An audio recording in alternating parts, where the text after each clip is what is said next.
ವಿಜಯನಗರದ ಧರ್ಮರಾಜನ ಕಥೆ. ಪ್ರಾಚೀನ ಭಾರತದಲ್ಲಿ ತುಂಗಭದ್ರಾ ನದಿಯ ತೀರದಲ್ಲಿ ವಿಜಯನಗರ ಎಂಬ ಮಹತ್ವದ ಸಾಮ್ರಾಜ್ಯವಿತ್ತು. ಈ ನಾಡಿನ ರಾಜ ಧರ್ಮಸೇನನು ಧರ್ಮನಿಷ್ಠ, ಪ್ರಜಾಹಿತದ ಆಳ್ವಿಕೆಗೆ ಖ್ಯಾತನಾಮ.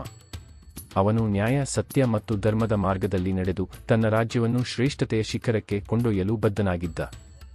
ಆತನ ಆಳ್ವಿಕೆಯಲ್ಲಿ ಪ್ರಜೆಗಳು ಸಂತೋಷದಿಂದ ಬದುಕುತ್ತಿದ್ದರು. ಆದರೆ ಅದೇ ಕಾಲದಲ್ಲಿ ಕಮಲನಾಥ ಎಂಬ ಯುವ ರಾಜಕುಮಾರನು ಅಧಿಕಾರದ ಆಸೆಯಿಂದ ಧರ್ಮಸೇನನ ವಿರುದ್ಧ ಷಡ್ಯಂತ್ರ ರೂಪಿಸುತ್ತಿದ್ದ. ಅವನು ರಾಜನ ನಂಬಿಗಸ್ತ ಮಂತ್ರಿಯನ್ನು ದ್ರೋಹಿ ಎಂದು ಸುಳ್ಳಾಗಿ ಆರೋಪಿಸಿ ಬಂಧಿಸಿಸುತ್ತಾನೆ. ಧರ್ಮಸೇನನು ತಕ್ಷಣದಲ್ಲಿ ತೀರ್ಪು ನೀಡದೆ ವಿಚಾರಣೆಗೆ ಆದೇಶಿಸುತ್ತಾನೆ. ಸುತ್ತಮುತ್ತಲನ್ನು ಕಳುಹಿಸಿ ಸತ್ಯವನ್ನು ಅನಾವರಣ ಮಾಡುತ್ತಾನೆ. ಕೊನೆಗೆ ಸತ್ಯ ಬಯಲಾಗುತ್ತದೆ. ಮಂತ್ರಿ ನಿರ್ದೋಷಿ ಮತ್ತು ಕಮಲನಾಥನೇ ದುಷ್ಟನಾದುದು ಸ್ಪಷ್ಟವಾಗುತ್ತದೆ. ಆದರೂ ರಾಜನು ಶಸ್ತ್ರ ಮಾರ್ಗವನ್ನು ಅನುಸರಿಸದೆ ಸಂವಾದದ ಮೂಲಕ ಕಮಲನಾಥನ ಮನೋವೃತ್ತಿ ಬದಲಾಯಿಸುತ್ತಾನೆ. ಆತನು ಹೇಳುತ್ತಾನೆ, ಧರ್ಮವೇ ಶ್ರೇಷ್ಠ ಶಕ್ತಿ. ಶಸ್ತ್ರಗಳಿಂದ ಗೆಲ್ಲುವುದು ಸುಲಭ, ಆದರೆ ಹೃದಯ ಗೆಲ್ಲುವುದು ಧರ್ಮದಿಂದ ಮಾತ್ರ ಸಾಧ್ಯ. ಕಮಲನಾಥನು ತನ್ನ ತಪ್ಪು ಒಪ್ಪಿಕೊಂಡು ರಾಜನ ಶ್ರೇಷ್ಠತೆಯನ್ನು ಅರಿತನು.